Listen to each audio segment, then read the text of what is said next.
భగవద్గీత గురించి బాగున్నా ఆశీర్వాదించండి. జై శ్రీ కృష్ణ. నా పేరు ప్రశ్న. జై శ్రీ కృష్ణ. నా పేరు జవాబు. జై శ్రీ కృష్ణ. నా పేరు భగవద్గీత. ఏమంటో విన్నారా? ఈ అమ్మాయి పేరు భగవద్గీత అంట. పుస్తకం పేరు పెట్టేశారు. అది పుస్తకం కాదు, దైవ గ్రంథం పేరు.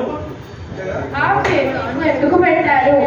ఎందుకంటే భగవద్గీతలో ఉన్నవన్నీ కూడా నా శరీరంలో ఉన్నాయి కాబట్టి. ఈ శరీరం భగవద్గీత. అవును, నా శరీరమే కాదు, మానవ శరీరాలన్నీ కూడా నడిచే భగవద్గీతలు. అయితే పంచపాండవులు ఎవరు? పంచపాండవులు మన పంచేంద్రియాలు. అయితే కౌరవులు ఎవరు? మన కోరికలే కౌరవులు. అయితే పంచపాండవుల భార్య ద్రౌపది మాత ఎవరు? పంచేంద్రియాలకు ముడిపడి ఉన్న సత్యశీలమే ద్రౌపది మాత. అయితే కురుక్షేత్రం అంటే ఏమిటి? మన మనసే కురుక్షేత్రం. భగవద్గీతలో ఏమి ఉన్నాయి? అయితే శ్రీకృష్ణ భగవానుడు ఎవరు? నాలోను నీలోను అంతా నిండి ఉన్న జ్ఞానమే శ్రీకృష్ణ భగవానుడు. భగవద్గీతలో ఏమి ఉన్నాయి? 700 శ్లోకాలు ఉన్నాయి. దానిలో మొదటి శ్లోకం ఏమిటి?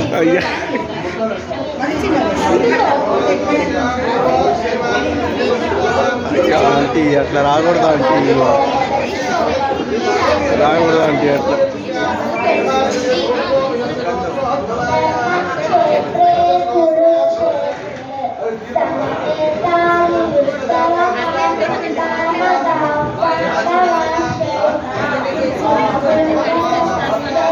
ఈ శ్లోకం అర్థం ఏమిటి? ధర్మక్షేత్రే కురుక్షేత్రే అంటే సమవేత యుత్సవః అంటే యుద్ధం చేయాలని ఉత్సాహంతో సమావేశమైనంలో. మామకాః పాండవాశ్చైవ అంటే కోరికలు ఇంకా ఖర్చుగా కలిసి కిమకుర్వత సంజయ. ఎలా ఉన్నావు? ఏం చేస్తున్నావు? అని మొదటి శ్లోకంలో ట్యూషన్ నుంచి ఇప్పుడు వచ్చింది. భగవద్గీత మొదటి శ్లోకం. భరతనాట్యం జవాబు ఏమిటి?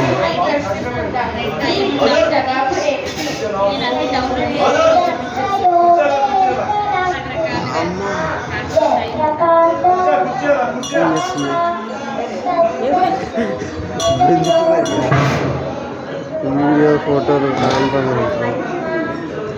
ఈ శ్లోకం అర్థం ఏమిటి?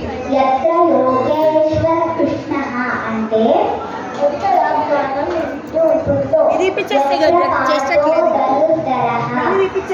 అక్కడే ఆ జ్ఞానం మీద దృష్టిని పెట్టే శిష్యులు ఉంటారు. తత్ర శ్రీ విజయో భూతి అంటే అక్కడే విజయం కలుగుతుంది. ధ్రువాది సింహ సింహమ అంటే నీతి నియమాలలో మనం వర్తిల్లుతాము. ప్రగతిస్తూ మనమంతా భగవద్గీతల. జై శ్రీకృష్ణ. జై శ్రీకృష్ణ. జై శ్రీకృష్ణ. అయిపోయిందా? అవుతుంది అవుతుంది. ఆమెకి ఇచ్చే, ఆమె ఫోన్ ఆంటీ ఇది అవుతలే వీడియో అవుతుంది.